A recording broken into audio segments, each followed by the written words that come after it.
बाला साहब, जब आपने 1966 में 1966 में शिवसेना की स्थापना की थी तो उस समय आपने कहा था कि ये इसलिए सेना बनाई जा रही है कि महाराष्ट्रियन को सेकंड क्लास का दर्जा मिल रहा है। और आज 26 साल बाद भी जो आपकी पॉलिटिक्स है वो इसी सेकंड क्लास सिटीजनशिप पर आधारित है। आज आप कहते हैं कि हिंदुओं को इस देश में सेकंड क्लास सिटीजन बनाया जा रहा है। पहले गुजरातियों पर आपका हमला था, साउथ इंडियंस पर हमला था, आज मुसलमानों पर है। नहीं, ये सरासर गलत है। 66 में जब भी मैंने शिवसेना शुरू की तो मैंने उनको आह्वान किया था, गुजराती भाइयों को, कि आपके हाथ में लक्ष्मी है और हमारे साथ सरस्वती हैं और दोनों हाथ बटाएंगे तो सिर्फ महाराष्ट्र का नहीं, गुजरात का नहीं, पूरा देश का भला हो जाएगा। और ये भी मेरा कहना था सभी लोगों को कि आप आएंगे तो आपके साथ और नहीं आएंगे तो आपके बिना, मगर हम चलते रहेंगे। और दूसरा जो आपका इल्ज़ाम है मेरे पर कि मैं मराठी लोगों के बारे में ये मैंने शिवसेना शुरुआत की, ये सच है। और जब भी महाराष्ट्र हुआ और इसके लिए भी हमें झगड़ना पड़ा, लड़ना पड़ा मुंबई मिलने के लिए, फिर भी मिलने के बाद भी हमारे लोगों को यहाँ नौकरी नहीं मिलती थी और कुछ नहीं, तो फायदा क्या इसका? क्यों कहे कि हमारी कैपिटल है, राजधानी है। तो इसके लिए ये शुरुआत होगी। कहीं ना कहीं तो जब भी बेइंसाफी होती है तभी ये बातें शुरू होती हैं। और आपने जो कहा कि पहले गुजराती के बारे में मैं ये था और अभी मैं मुसलमानों के दुश्मन हो या खिलाफ हो, ऐसी भी कोई बात नहीं है। I want everyone to be nationalist minded. सवाल यह है कि जो जितने लोग यहाँ रहते हैं वो खुद को समझेंगे कि हम ये देश के रहने वाले हैं, ना हम हिंदू हैं या मुसलमान हैं या क्रिश्चियन और कोई नहीं। पर जब ये वो कहते हैं कि खुद हम मुसलमान हैं तो हमें कहना पड़ता है कि हम भी हिंदू हैं। बाला साहब, सवाल ये था कि आपकी जो पॉलिटिक्स है उसका पॉलिटिक्स चेंज नहीं हुई, उसका जो बेस है वो कम्युनलिज्म है। अगर सांप्रदायिकता ना हो, फिरका परस्ती ना हो तो आपकी पॉलिटिक्स ही नहीं चलेगी। कम्युनल कौन नहीं है? पंडित जवाहरलाल नेहरू भी कम्युनल थे। मैंने किताब पढ़ी कृष्ण मेनन की और वहां उन्होंने लिखा था, पंडित जवाहरलाल नेहरू से कहा था उन्होंने कि पंडित जी, आप हमेशा कहते हैं कि आप उत्तर प्रदेश के रहने वाले हैं, हम मेरा यूपी करते रहते हैं, मगर उन्होंने याद दिला दी कि आप पंतप्रधान है पूरे हिंदुस्तान के, यूपी के नहीं। तो यूपी की बात होते तो पंडित जवाहरलाल नेहरू भी कम्युनल थे। एक अभिमान की बात होती है। अभी भाषा वापांतर रचना हो गई है तो हम क्या करें? लेकिन आप ऐसे ही मामले उठाते हैं। अगर जैसे बॉम्बे में कभी किसी इश्यूज पर लड़ने की बात आती है तो जितने इश्यूज आप और आपकी शिवसेना उठाती है वो फिर कम्युनिटी से या जो एक शुरू में था एक बात, क्योंकि सेटल होने की बात थी और सेटल होने के बाद जो हमारे देश के सामने अभी जो पेचीदे सवाल खड़े हुए हैं उसका भी हमारे पर कोई कंधे पर कोई कर्तव्य होता है। मैं आपको अभी ताजा उदाहरण देता हूं। जब 6 दिसंबर को अयोध्या में बाबरी मस्जिद का ढांचा गिराया गया तो शिवसेना ने सबसे आगे जाकर के झंडा गाड़ दिया, हमने गिराया, और उसको बड़े गौरव से उसको ओन किया। गौरव तो है ही, बिल्कुल, इसमें कोई शर्म की बात नहीं है। मैंने तो कहा दिया, साफ कह दिया। आप ये मानते हैं ये बाबरी मस्जिद गिराने दी गई है, इसके नीचे हमारा जो टेम्पल था, मंदिर था राम का, वो हमने ऊपर लाया। वो जो ढांचा था वो मंदिर था क्या मस्जिद था? और ढांचा में तो काफी चीजें ऐसी थी कि हमारे हिंदू की संस्कृति इसमें डर गई थी, छुपी गई थी। जो गिराया वो मंदिर था या मस्जिद था बाला साहब? मैं तो गया नहीं था और इसके लिए ऊपर क्या था नीचे क्या था मुझे इतना तो मालूम है। नीचे हमारा मंदिर था और कहीं पोर्शन था वो हिंदू संस्कृति की एक सिंबॉलिक बात थी। लेकिन लोग कहते हैं शिवसेना का तो वहां एक भी आदमी नहीं था। ना, ऐसे कैसे हो? नहीं तो बड़ी शर्म की बात है। और आप ज्यादा पूछेंगे तो सीबीआई मेरे पीछे लगेगा। ये तो सच क्या है बाला साहब, जनता ये जानना चाहती है। सच ये है कि इतिहास आप देखेंगे, हिस्ट्री टेल्स सेज कि बाबर ने हमारे जितने मंदिरें थी और पूरे के पूरे मुसलमान जितने आए यहाँ वो आक्रामक थे और उन्होंने पूरे हिंदू मंदिरें गिरा दी और उसके ऊपर मस्जिद खड़ी की दी। और अभी हम तो आज़ाद हो गए हैं, हमारे कर्तव्य है कि जो मस्जिद है वो गिराने के बाद हमारे मंदिर हम वहाँ खड़े कर देंगे। वैसे तो मैं चाहता हूँ कि ये मुसलमान भी हमारे साथ शामिल हो जाए इस लड़ाई में, मिशन में। कोशिश तो यही होनी चाहिए कि सब लोग साथ मिलकर के लड़ें। कोशिश तो करते रहते हैं, कोशिश हमारे शंकरराव जी भी कर रहे हैं, शांतता कैसे रहेगी, सुव्यवस्था कैसे रहेगी, फिर भी बम फटते हैं, क्या करें। और जब बम फटते हैं उसके बाद में जो राइट होते हैं उसमें शिवसेना का हाथ रहता है? हाथ में पांव रहता है।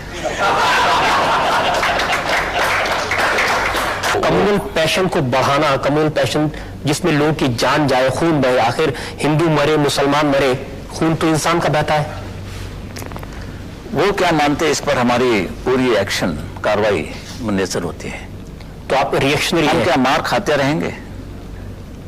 बम फटने के बाद हम क्या हाथ जोड़ेंगे, भाई क्या आवाज था, ये करें हम? ऐसे बम तो हमने कभी देखे नहीं, दिवाली में भी नहीं।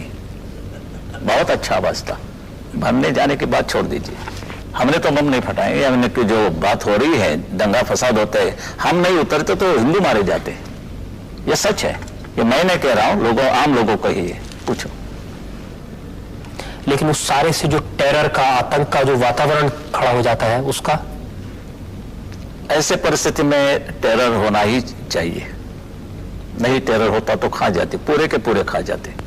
हिंदू राष्ट्र की आपकी संकल्पना क्या है और इनमें इसमें किन लोगों को जगह नहीं है?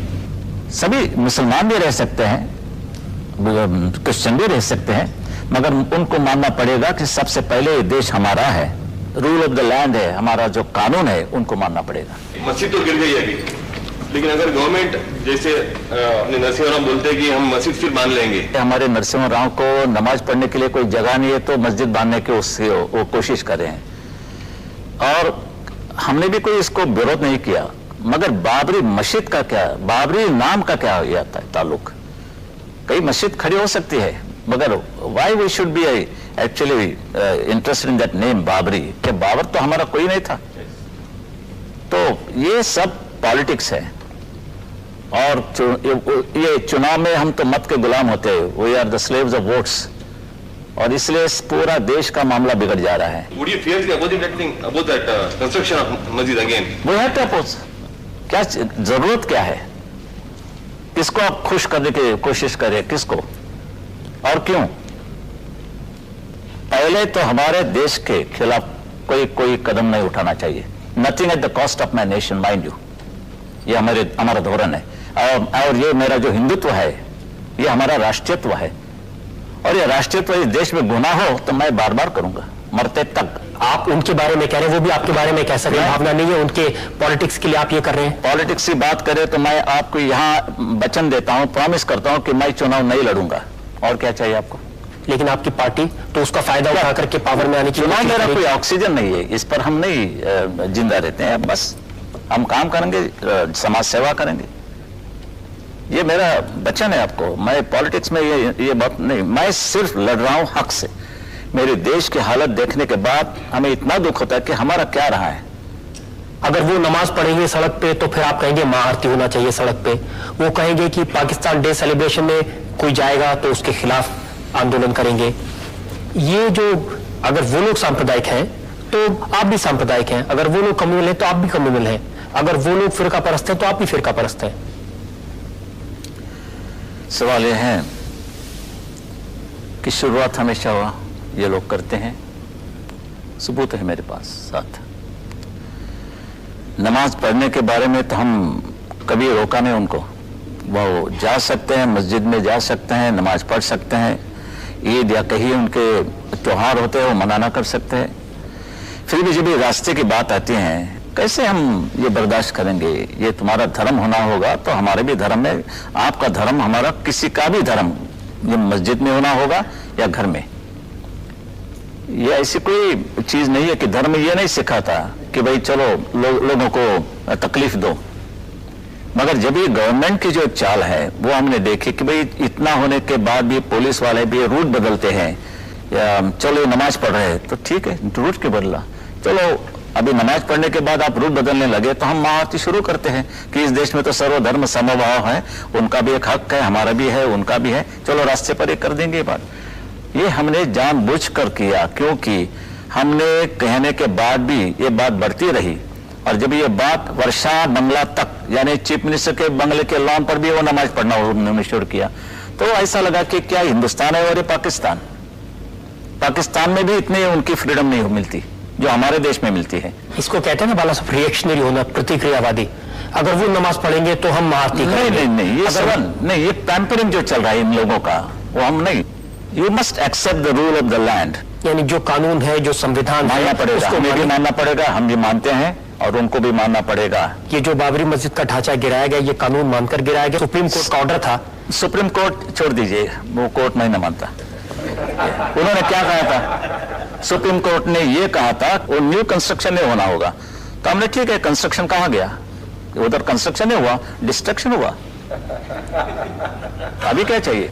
हमेशा वकील लोग कहते भाई इंटरप्रिटेशन ये होता है, तो हमारे भी इंटरप्रिटेशन ये है कि हमने कुछ भी कंस्ट्रक्शन नहीं किया, हमने डिस्ट्रक्शन किया।